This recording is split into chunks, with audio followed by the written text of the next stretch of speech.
I always take it with like a huge mountain of salt. He openly said it's like, I have to work with Palu. I want a character that cheats. Therefore, Shulk. I guess Shulk cheats, but I feel like Shulk gets cheated too, to a varying degree, and I think it really honestly evens out. That's my opinion. I don't know. This character's got some. Have you seen this character's back here? Yeah. He's got some crazy stuff. But I mean, is he DLC broken? No, he's not DLC broken. I think that Shulk is slept on. This is definitely like a top 15 character that people forget about.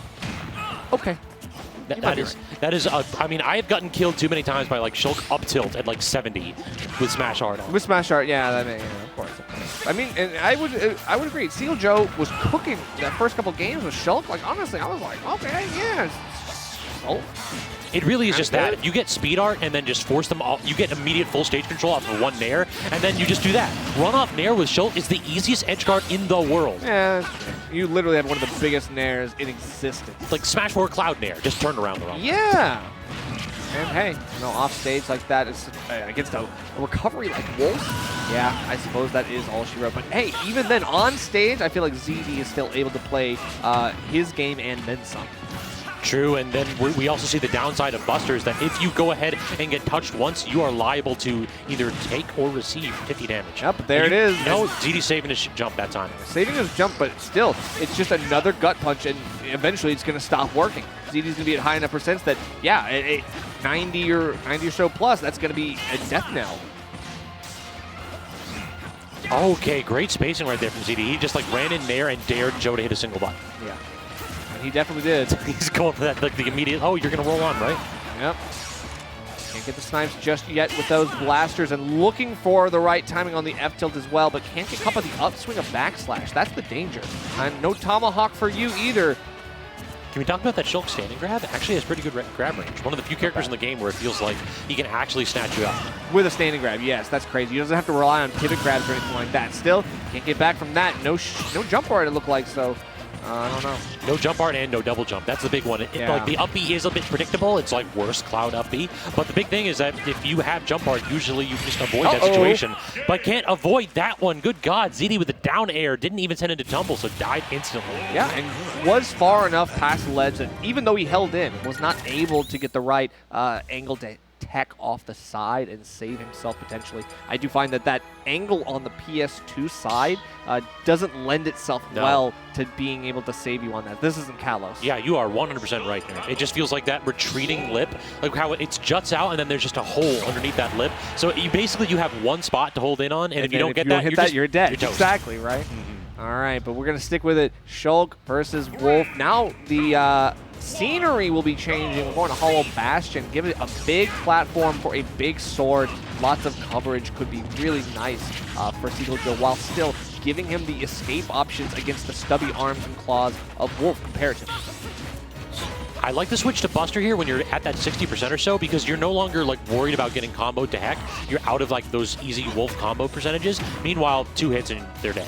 But this is an issue. Lost the jump already. Yeah, he really has to be more judicious about his use of the double jump in this matchup. Yeah, he definitely is using it so much that I find that he's really lacking when it comes to getting himself back. And the double jump at disadvantage as well can be rather patterned, very predictable. Yeah, it turns out if you have the jump art active, you might want to jump every now and then. And ZD wise to that pattern. If I say he's going to jump, is that coaching? Does that actually count? I think it's Shulk saying he is going to jump. It's jump art. I think he knows, but I mean, hey, we're just going to let it run. TL though? Yeah, exactly. All right. No falling up air. I like the pressure. Yeah, ZD is definitely exploiting Shulk's lackluster out-of-shield options by applying tons of safe shield pressure, just saying like, Joe, I dare you, hit a button and see what happens. Yeah, Joe looking for a trump there as well, not able to get a ZD. Expedites his get-up option to avoid that. Now he takes stage control in theory, but no tomahawk grab for the second time. That's just not working for him here. In theory, but not quite in practice. He gave it up immediately. Okay, no. He jumped right into it. That's so unfortunate. And tried to go quickly back to ledge with ZD, the right time, the right place, all lined up for him. Back here actually parried, and that is the problem with Shulk, is that those hitboxes do be big, but the problem is they have bad startup, so ZD able to react to it relatively easily. Yeah, for sure. The windup on that is just, yeah, you can just tell. You know it's coming out. Yeah, I'd like a word with whoever designed the Shulk back air and Cloud back air in the same game. And just like, yeah, these two are equivalent. Okay, but we get the raw back air. We are going to get Fair Bear. That's going to be a nice little finisher. And ZD bringing out the bread and butters to close out the game as well. Never really too afraid of whatever Shulk is going to be bringing out, but at the same time, that was 3 I feel like he should be, right? Like, are you respecting Shulk at this point of your ZD? So what I basically saw for Seagull right there is Seagull is solid at exploiting what Shulk likes to do, but we saw patience on ZD's side, and we saw good defensive options, and at that point, just like, how do you open them up? Joe didn't have that answer.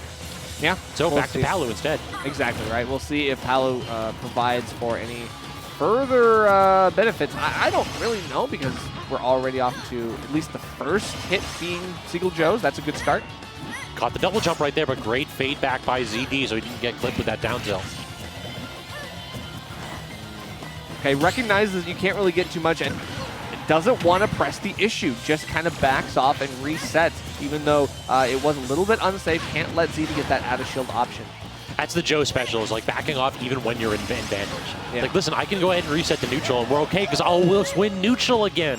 Exactly what we saw. A couple resets, and Joe just kept ZD on the back foot. Yeah, being able to retreat even though you are still positive, that does kind of set a tone for this game, for the set.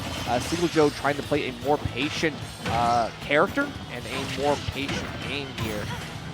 Yeah, I mean, with Shulk, he was literally throwing himself across the stage. Like, I'm fast. I'm coming to approach you now. And this time, it's like he's got a little two-step. He rushes in, fades back, and then allows ZD to dig his own grave. Right. I feel like he got overconfident by the use of the large sword, right? Like, it's definitely empowering. Like, you feel like you're a god. Like, you're playing one of the best swords in the game, like the most oppressive sword. Like, and then you kind of over-rely on some of that stuff, and you kind of lose your fundies a little bit, it feels like. Now he's getting getting in touch with that again. Sword characters and fundies, pair that we don't typically see too frequently sometimes. Every sword main is carried. Oh, okay. Well, we just throwing shots out right now, and so is ZD rather, trying to get those blasters, but Seagull Joe still able to get something here, but the trade, and even then, it's just going to be a quick end. And now what we need to really see here is we need to see ZD just get these low percentage combos. I feel like he is such a different player when he lands like that forward air or that grab at low percent. Alternatively, like if it comes into these spots where like Joe can like scrap a little bit, it feels like he's had the advantage. But when ZD can just get a full head of steam, get a little bit of momentum, he can turn the table. But instead, cleaned up with that back air, and Joe commanding all of a sudden in game 3. Yeah, expected an air dodge out of ZD or something like that, but he kind of just didn't expect the burst movement from Seagull Joe to go in for that quick back air. A nice little call out, and hey, we will be happy to take the lead here. Seagull Joe got to get himself out of the mix here, and a delay on the get up. I love the patience, but he can't be hanging that for too long. We know how ZD will be quick to end your life. If he notices that your invulnerability has long since ended. And then we got the parry again and forcing a tech situation with the forward throw, but great option just immediately tech in place. Oh, right in the noggin! He actually got the trip. That's insane. Good stuff. And you know, the cross up too, but doesn't matter. Seagull Joe turns around with the grab. Can he get something here? No! Instead, just the empty short hop, grabs it, and then the up air calling out ZD trying to jump away, and the added bit of rage all Seagull Joe needs. This man's on the board with the power. I think this could be the right answer. I mean, honestly, it feels like Seagull Joe, even though he's down 2-0 in some of these situations, he goes for a character swap, and he takes a game. This is the second time I think it's happened tonight. In both of his in the first set that he lost, right? The set that he lost, I think this is exactly how it happened. He took a game with a character counterpick, and then it was the next game he lost. But at the same time, I think maybe he could take it to a game 5 then. I mean, it feels as though his Palu has actually been pretty close in this matchup. Like, he's definitely scraped a lot of the rust off, and he's more than challenging ZD. He's been taking games and threatening sets. But the problem is, like, when you go down 0-2 with your counterpick characters, then it becomes such a bigger hill to climb. It's hard enough to beat ZD, let alone to 3-0. For sure, but right now he's finding the right options, getting the tech chases, and catching ZD where it matters. And that's in recovering, noticing where he's going to be going as his escapes options, looking for some moments of reprieve, but right now, Seagull Joe is not letting him have it. Speak of the devil, out spacing that nair with the back air, and then going for the trump. That's like the Joe special right there, the old, I'm catching you sleeping, I know you don't want to hit buttons right now. But that does give, all of a sudden, ZD an opportunity to answer back, and we are just about even all of a sudden. Down air out of shield, what an option from Seagull Joe, and that actually does give him a little bit of a moment, but now getting caught by the up tilt, that's just going to be a painful end, because now Seagull Joe recognizing that even though he wants to stay in the air, that up tilt could rear its ugly head yet again in this game. And look at how grounded ZD's playing all of a sudden. Like he's doing just these empty short hops, and then he's just running around in shield because he knows that this back air, this up air, and even the explosive flame can threaten to kill real quick. Yeah, and he also wants to be able to have the option to pull up shield anytime he sees Seagull Joe going for one of these nairs, any other combo starter, something that can get him a little bit closer. Was that an empty short hop and ZD just flubbed the grab? I think so Seagull Joe got the grab instead? Yeah. He definitely landed, had a whole split second to do something about it, and then yeah. just like, oh god, no, it worked. What do I do? That hurts, but right now getting a back air at low percent, that's still gonna, oh my god, no! This could not, don't let it end like this, please. He didn't put his hand up though, so he didn't get the ZD. It's like basically the ZD middle finger right there. I guess so. He's not in the he's not in his head just yet. You gotta recognize one SD could give Seagull Joe the in. This is just so hard for ZD. All of a sudden, it feels as though Joe is going to go ahead and make a home on these platforms. He doesn't really feel the need to press right here, so he can play so conservatively. Right. Uh-oh, now just snapping back to ledge and getting caught by the dash attack. ZD not going to give up this game 4 just yet. Seagull Joe's going to have to fight harder for that game 5. He's going to have to win neutral at least a couple more times in order to secure something here. I don't know, he got the gamer power up though. He started leaning forward. He did. He's got the gamer lean going, so ZD has to be put on notice. All of a sudden, Joe is trying to go ahead and finish this one up real quick. Doesn't want to give ZD the opportunity to claw his way back. Great up smash. Okay, I mean, this could be the danger of dealing with some of these invincible moves, right? We've seen dash attack and back air be a formidable foe, but right now... Talk about that platform, though. That down air was 100% Seagull Joe's death, but that platform in the perfect position for it. True. And shield this time parried, not going to poke through the shield either. Dash attack not quite going to do it. ZD has to expend the double jump, but dodges both of those hitboxes, the forward air, reset the situation, and then the shine to get out of explosive flame. Great defensive options at the corner, but the shine jump off of edge not going to pay off. ZD definitely clamped down at the end right there, threatening to take that game, but Seagull Joe able to just tap it in.